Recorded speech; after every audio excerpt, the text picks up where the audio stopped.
All right, guys, the people have spoke. By the people, I mean you guys. We did a video, we did the last video. I was yapping a bunch. I was saying that we need to get into something else right now. We got to double down on something, and you guys picked the Ferrari, the Maserati swap Porsche, which is sick. I'm actually super stoked. I was worried that you guys are kind of over it because it's been pushed in the back burner for a long time, but now it's winter time. Most of the cars are basically finished up. No more events for a long time. Head down, grind, lots of work, lots of money, but all of this stuff is. So I'm excited to get back to it. So what are we talking about here? It's been a long time since you guys have seen it. Let's get a quick update on this thing, right? So this is a 1979 Porsche 911, also known as 911 SC. We're trying to fit a Maserati V8 in it, right? Come over here. Yeah, look at this big hunk of a pretty engine, right? So we call it the Ferrari because, like we've said, this is a Maserati engine. It was designed by Ferrari. Big supercar guy.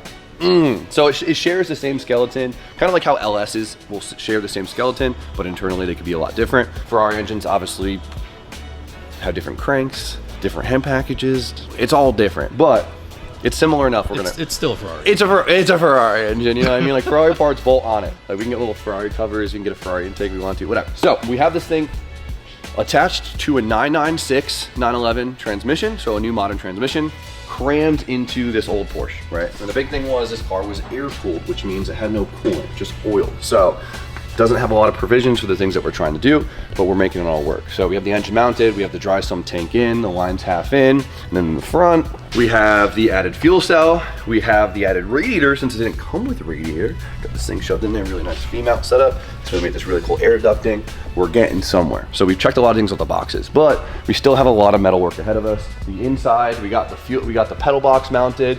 The inside, we had to cut to pieces because we had to change everything. And so, oh man, there's just still so much prep to do, but it's a big project, but I'm honestly so stoked to be back on this thing. What are we gonna do today? So I have to leave today to go to Pure Eye to do the handshakes and the things and the kiss babies, and hopefully get some more sponsors for next year so we can do more and pay bills. Right, that's the goal. That's the goal. So we have a quick one today, but I want to break the ice today and get back to work on this thing, and I think we could do this mod today in one day, which will be really cool.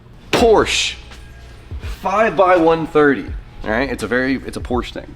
It's a really big lug pattern, right? We love 5x114 because it's way easier to find cool wheels than 5x114, right? Like 5x130, obviously there's a lot of cool wheels, but you're limited to such a small market of wheels that you're gonna end up just looking like every other Porsche guy, right?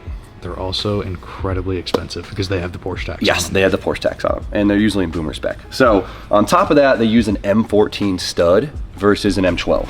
So this is huge, right? Where like, I think like some Mustangs are M14, right? I don't know, come on, Kentucky boy, you know this. I could not tell you that. You would think you could just bolt on an adapter spacer, blah, blah, easy to go. Not easy to find, and on top of that, you lose a lot of wheel fitment when you put a spacer on, because the spacers have to be like 25 to 35 mil spacer, and you lose, you're losing an inch and a half of a lip, and we all love big lips. My dream is to convert this thing to 5x114, which is wild. It's probably been done before, I don't know, I didn't see it online, so we're gonna wing this thing. But my goal today is to convert this Porsche to 5x114. Imagine seeing an old 911 on just some hot boy Japanese inspired, like in Japanese wheels, right? These get the big clips, the Porsche. We got a whole rack of 5x114. That's what I'm saying. Like we got the SSRs on 964, which is sick that they make SSRs in that lug pattern, but I can't do another set of SSRs on this car. We got to go a little bit oddball. We got to keep this thing special, and I think this will be a really fun challenge today.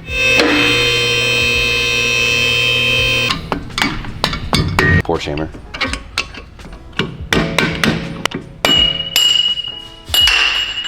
So the front hub is pretty interesting. It's very old school, where the rotor actually bolts behind the hub.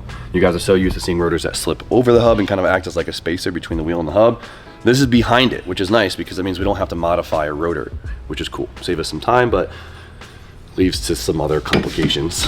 I feel like you see this a lot on like 80s prior cars. I think trucks do this too, right? A lot of trucks. Yeah, my old Land Cruiser, they had that. Yeah? Which is annoying, because if you have to change your rotor, you have to take the hub off, right? Come on, baby, pull right off. Porsche hammer. Damn, look at that thing.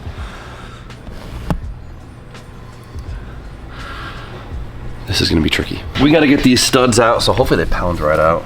It's probably been in there for 45 years.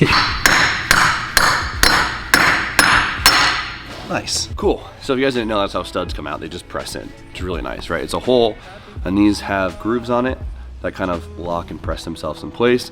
So really what we need to do is we need to make new holes in the location of a 5x114 pattern and press new studs in, right? It's a very easy concept, but we definitely got some work ahead of us to make that all happen. I got a pack of like generic extended studs from ARP. These are commonly used in the 240SX to extend your lugs. So this is what we'll be using for our studs.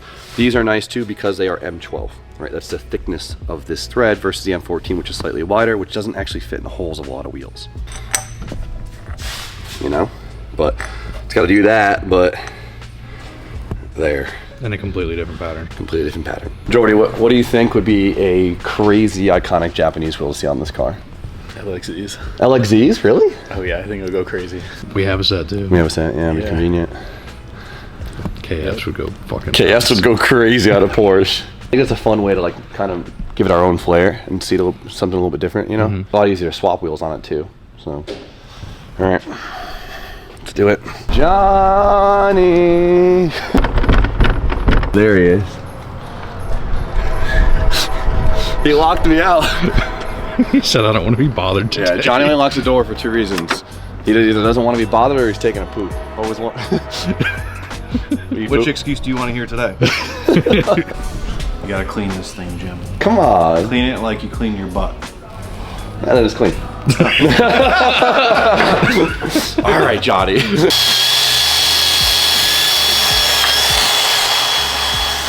Using the whittle wire wheel today. The whittle wire wheel. Yeah,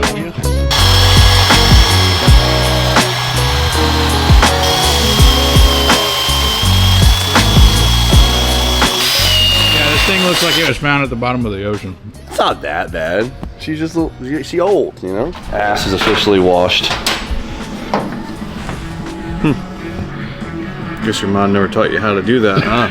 No, I'm just joking. That's all right. We don't have another place to drill these holes, right? We can't just offset it because that's where the rotor goes. So we have to drill the holes, well, in the same area that the existing holes are. And unfortunately, they overlap each other. So we need to get this thing filled up with some weld so we can have a blank slate to build off of, right? Fill and drill. Fill and drill. That's what we're talking about. So we do have enough room in here to make it fit, which is really, really good. Luckily, this thing is a really thick piece. Spoon's welder isn't strong enough to actually get this thick of casting, so good thing we got a Johnny Little. So while Johnny does that, I'm gonna prep for the next step, and that is having a template to drill our new lug pattern in. So a lot of guys will 3D print like a guide ring, which is really smart, right? Because you could do it super cheap, you could do it super accurate because on a computer, where you could basically take the size of this ring right here, so measure the outer diameter of this, and slip a plate on and use that as a template, right? It'll make sure it's centered, which is huge, because if that's not centered, your wheel's gonna hop. We don't have time for that, so I have an old spacer sitting around, and we're gonna use this spacer as our template. So this will be our lug pattern right here. This will be our guide, but we need to machine this to have the same diameter as this ring, so it could just sit nice and tight and centered on there. Which that isn't half-assed. Like that's probably just as accurate, if not more accurate, than a 3D printed part. Exactly, because this is actually metal, so we could kind of, right. Yeah. I've seen a lot of guys get lucky with whatever. If you're trying to do this at home, 3D print, it works. Yeah, both ways. So we got this measurement. Let's go spin this thing down.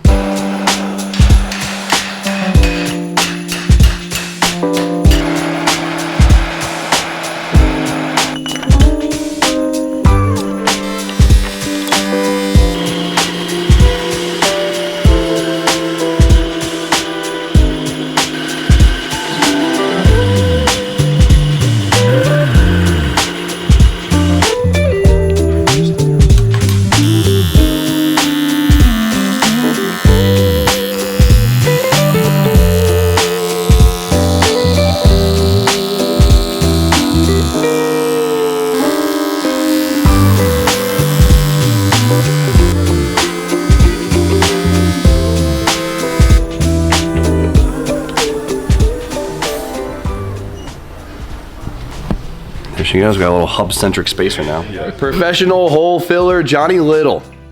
Living the dream. Now we have our foundation and it's time to modify this to work in the lug pattern we need. So I'm gonna quickly chuck this on the lathe real quick to make sure this surface is nice and square and flat, because this is the surface the wheel sits against, and if that's not flush, the wheel's gonna do the Harlem Shake, and we don't want that. Getting the 6 squares would be a pain in the ass though. It's not that hot. My fingies.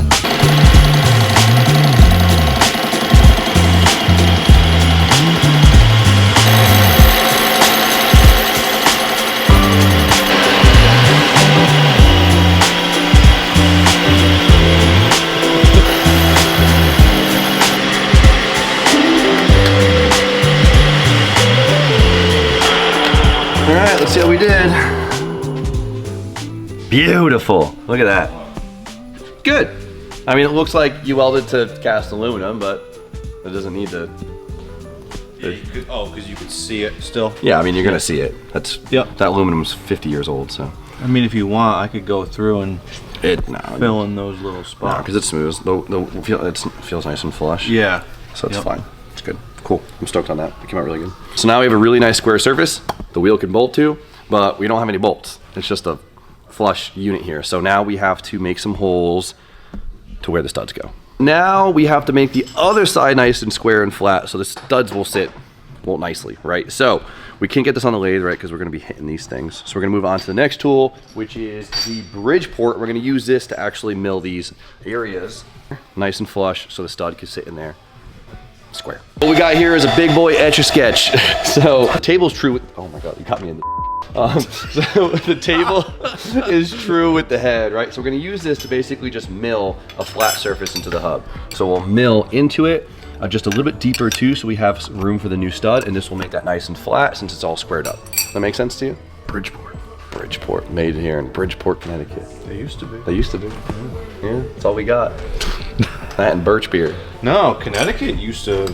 They used to build a lot of tools. I know. Like a lot of like the old sheet metal tools I have were all made in like either Southington or Bristol, Connecticut. History lessons with Johnny.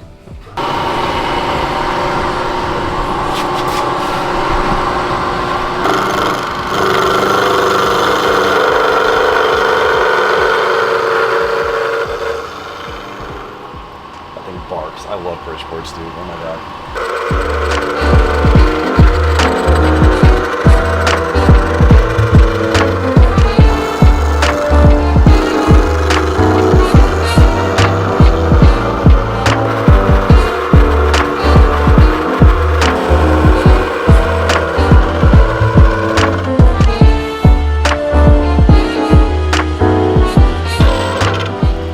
Nice and hot. Now we're good. Look at that. So we milled a flat edge into each corner. So now it's nice and flat, and it gives us room to put in our stud that's going to sit a little bit closer in since it is a smaller hub pattern. So now it's time to mark and to drill. And of course, just like everything else, this thing has to be really accurate, because if the studs are all out of whack, the wheel could be off center and it could just not allow the wheel to slip on. So we're going to use this as our template since it's all machine squared. So this thing should just, look at that. Ooh, good fit. Now it's stuck. Now we have our center punch that's the same diameter as this, so it should just square it up nice. Perfect. And make sure it doesn't move. Yep. Beautiful. There, you just hold it. Ready? Is that straight, Johnny? Sure. Cool. All right, let's drill some holes. Let's figure out what size we need to drill. The studs, they press in, right? If you notice, there's a little groove right there, and we need that to basically squish into the aluminum. So we can't make the hole the same size as the outside of this. We gotta go slightly on the inside, and then that will smush into the aluminum and lock the stud in place. By chart, we gotta go 10 thou smaller than the diameter of that knurling right there. So it's 5/10, so you gotta go 1/2 inch. Yep. I mean, it's a little bit over. If you kind of like wiggle it around and Yeah, get right this, there. Yeah, I mean, it's 5/11. So if you go 1/2 inch, I think that's fine. Perfect, we'll drill at 1/2 inch then, baby. Bri, what do you think? It's kind of sick, right? Yeah, I mean, 5x114 swap on any car is kind of the move.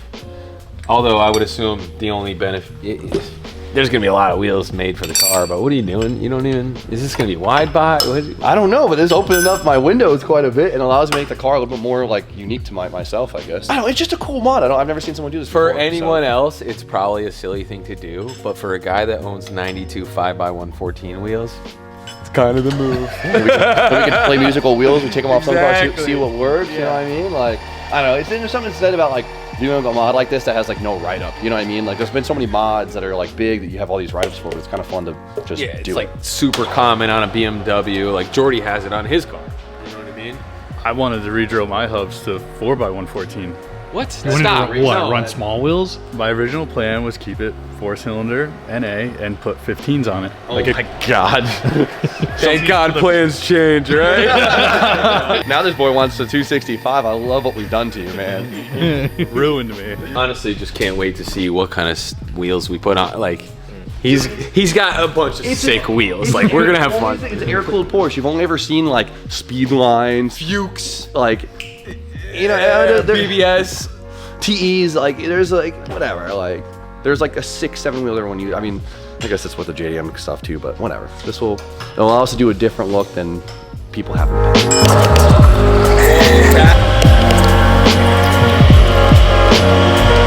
There she is. She's converted all of that tooling and all of that work just to move these holes in a little bit farther in. Isn't that funny?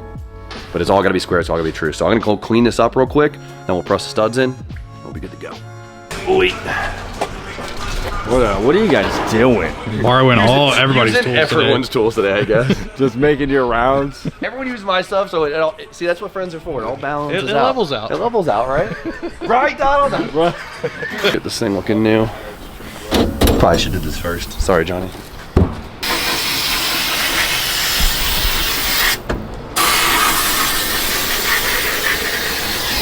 Well, it doesn't look as pretty as vapor honing, but cool. It's clean. It's clean. Let's press some studs.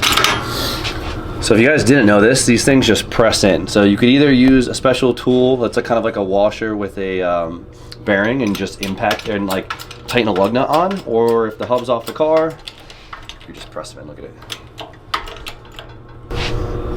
So I did extended studs too, just then we could, if we want to dial in fitment, we could just get like a slip-on spacer. Or we could use the spacers that I used as a template. Like, honestly.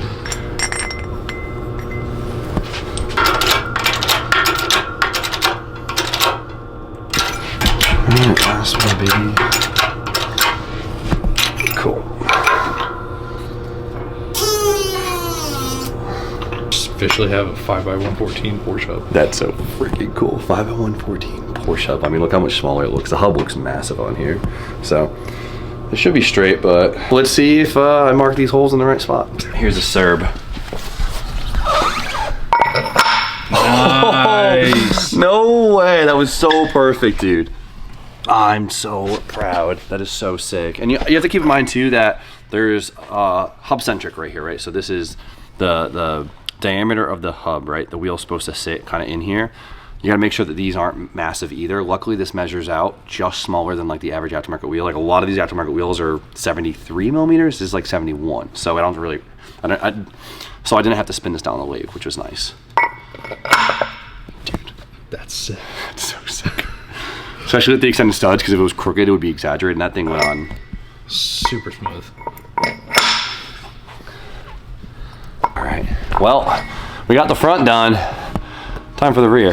All right, now we gotta do the rear hub, and it's a little bit different, but what's nice about getting the rear hub done is we can get it all together, and we can get the axles in. I ordered up axles I think will work, but if we can get the axles in, that's a huge step, right? That means the drivetrain's officially hooked up, and it gives us, well, lets us know that everything we made fits, and everything we make next will fit with it. So we gotta convert this rear hub. Now this rear hub is a little bit different, right? So we have a standard press-in steel hub, which you see a lot of the times. It'd be sick if there was some type of hub we can kind of make fit, but we're just gonna modify the OEM hubs because I have them. This side might be a little bit simpler. So as you guys can tell, all it is the studs pressed in from the back. There's a little bit of area made up so it's a little bit thicker to accept the stud, and that's all.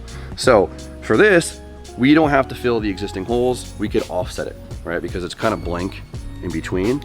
You ever seen like a adapter spacer, how it just kind of like Twist it around. twist around? So that's what we're gonna do. The only thing is, I wanna build a little pedestal to accept the new studs. So we have a little more material on it because we could probably, Yeah, because the stud itself already has like, Yeah. like a thicker piece of slightly thicker. Like we could machine in a little bit flatter, but then it would get thin, and I don't want to do that. Hell, we could drill a hole and just weld the stud if we wanted to, if you wanted to make it a quick thing.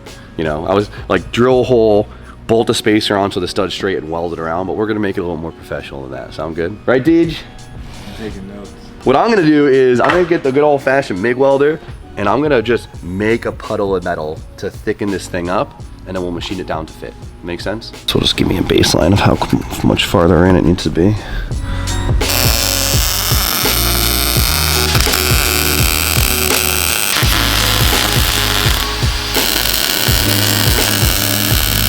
This looks absolutely hideous, but got a lot of material on there, so we're gonna let this thing cool off, and then we're gonna try and even all of it out so it doesn't look so awful. Trust the process. Trust the process, all right? Just showing that you don't need to be a great welder. You just gotta lay some material down. Right. So now we gotta make sure it's nice and flat and square on the backside, so I'm gonna use the lathe to square this up. So we'll cut into my really ugly welds, and hopefully by the end we have a nice flat platform for the studs to sit on all 5 corners.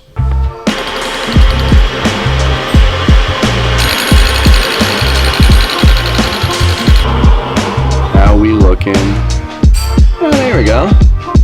I mean, obviously the outside smooshes of my weld don't look amazing, but we have really nice big platforms for the stud to actually sit, and I made it the same thickness as it was with the OEM stud, so I know we're good to go. Just like the front hub, I need to make a template that'll slip onto here hub centrically, so we can mark the holes where to drill for the 50114 pattern. So another spacer, get machined up.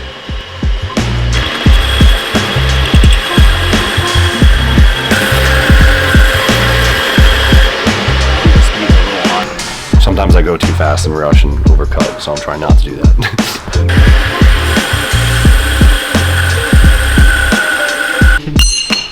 Oh, dude, come on. You were worried too. He said, I think I did too much. Look how perfect that is. Nice. Nice, man. That's a drill guide right there. That's it, baby. Drill guide Jim. That's what they call me in high school. Dude, they never said that. A lot of lube there, Johnny? Oh yeah.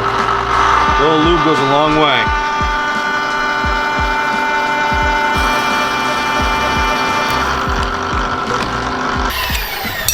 There she is, boys. New holes.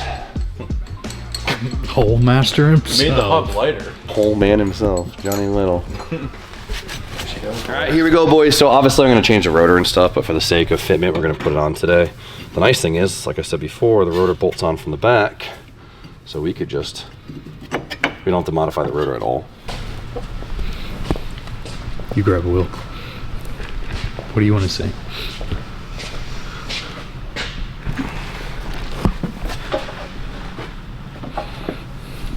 Yeah, that was my choice too.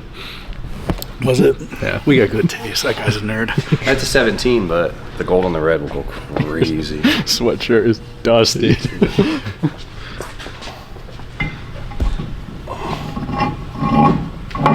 Oh, just clears the. That's so That's crazy. It's so just slipped good. on. Find some lug nuts. Gold goes crazy. Come on. Yeah, it does. The gold on the red, yeah, it goes fucking silly. Yeah, last time we did this with a Blitz, we were just like holding it up to it to get the idea. Mm-hmm. Like the fact that it's actually like bolting down onto it right now. It's the coolest thing ever.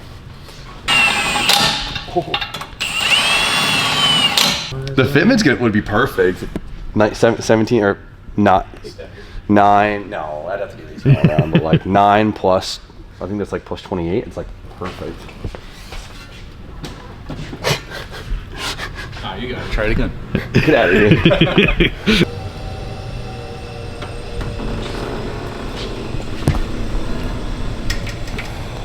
Come on. We got. That's Yeah. what we got. It's taking it off though. See the vision though. It's cool just to see on not the typical like European style wheels. Techno speeds on a 911. That's kind of crazy. It's cool to give like a little Japanese flair to it. Like we said, even like Yeah. I'm still even tempted to put like brides in it or something. Yeah. Versus like a Recaro. That's like perfect narrow body fitment though. That's sick. Because if we had to run like an adapter spacer, it'd be like we'd lose 1.5 inches. Yeah. So we'd be able to fit nothing. Yeah, that's a That's so cool. 9-inch wide, like plus 20. That's so common. That's if we keep a narrow body. New bearing in the swing arm for the rear. Because once the hub's on, we can actually fully fit for axles, which is huge. Axles is such a large portion of this. This thing's actually kind of close to just being a roller now too. Yeah. It's still a lot, but I still got to do the other hubs. yeah. This is one day. I got to get to the airport in like an hour and a half. So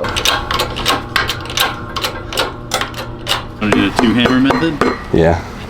See if this goes in nicely. Yep. Yep. Keep going. Yep. Yep. I'm going to use the press. Started. Yeah, it started.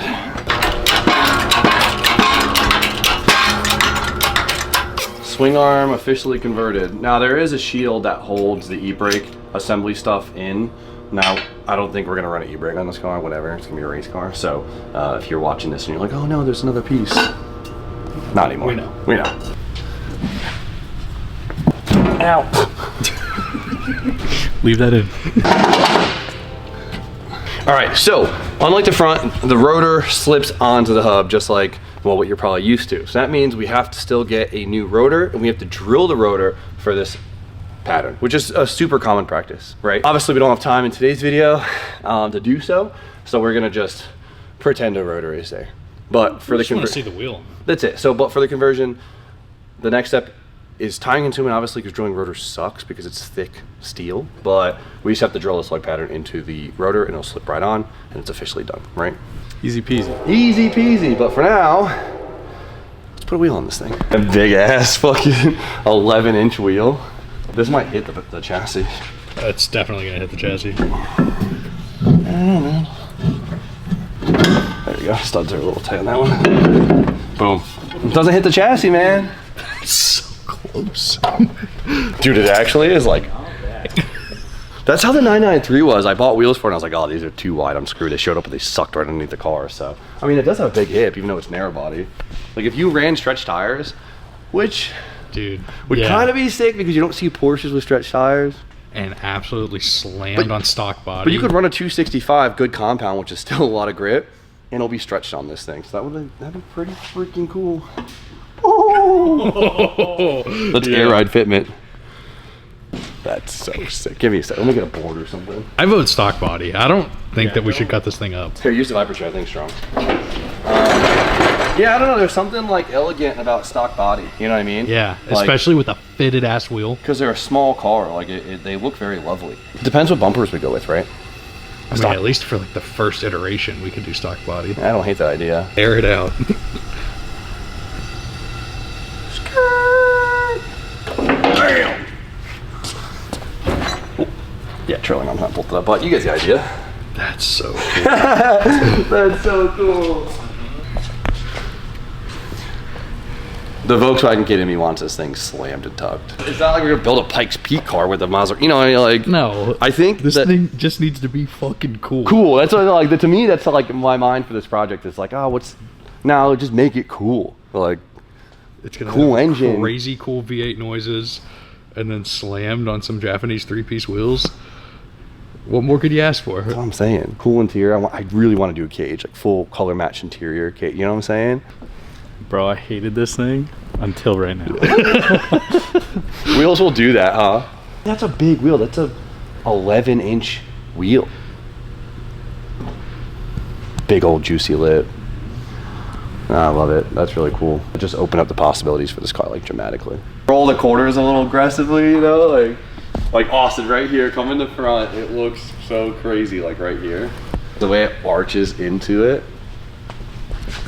That's cool. I'm super proud because like last night, like we dropped the video and I was like, okay, the guys are into the Porsches. It's sick. Let's get back on. I was like, what do I have time to do tomorrow? So I pondered. I like figured out how I could do it, and then today we banged it out. So obviously it's not a world first for this chassis, but we're gonna say it was a first. We'll clickbait it. First person with a 911 SC 50114 converted.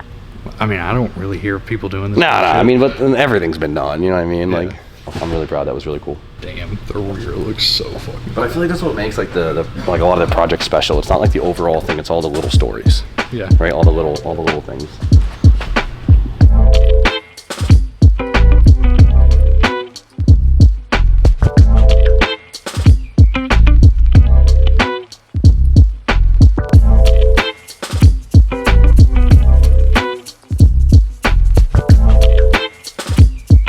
Rubs, they like touches like the inside. All right, hold on, slow it down, keep going. Come on. That's air ride fitment right there, like right on the lip. It's gonna need a 10. So like right now it's like the offset's so perfect that it's like touching almost the body. This is a 10.5, so So 10-inch wheel. It's pretty good. Air ride fitment. Hell yeah. It's funny to see a Serb 1 on a Porsche 911. Big win today on the Porsche. It's a good way to just kind of get right back into it. Little mid-build motivation, you know what we say? Reintroduced to the project. Yeah, exactly. So I'm stoked. That was a really fun one. I've always wanted to do that, so it worked. Ordered a bunch of parts yesterday, and we should have a bunch of stuff going in so we can get right to work on this thing. Like I said, we want to get the thing basically a roller. We want to make it basically a roller.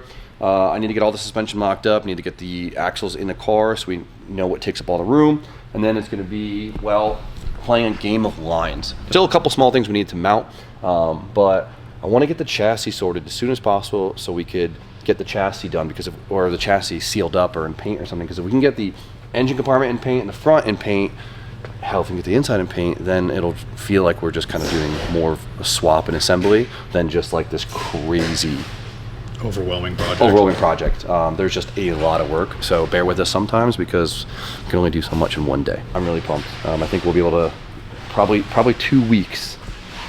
We could probably get some pretty big moves done. There's a couple small things to do, but we can make it happen. But This car is going to be so sick. it's so sick. We got to decide though if we want to do wide body or not. That's the hard I thing. personally think that we should keep the stock body. I like the narrow body a lot. I'm nervous if I go wide body, it'll just end up being kind of like my 964. Even if we do like a well-done wide body versus, which is cool. You know what I mean? Which is cool. Yeah. I just like almost would love this thing to have its own identity. Sometimes like, you know, we talk about there's like the SEMA checkbox where it's like you see a lot of these SEMA cars and like you could tell that they were just like, oh, we could do this. You know, it's just like air ride. Okay, bags. All right, build everything, carbon. Like what else can, you know, like it's just like this, they're just trying to like check something off the box where sometimes I don't think that's always needed, but I don't know. Sometimes simplistic is best. Yeah, let me know what you guys think. Should we go wide body and just go sick with a big old wing, everything? I mean, I'm down, but I don't know. Lovely, the narrow body is just kind of lovely. Whatever, we've got some time to figure that out. But for now, you guys know the deal. Like, comment, subscribe, stay tuned for more content, and we'll see you guys very shortly.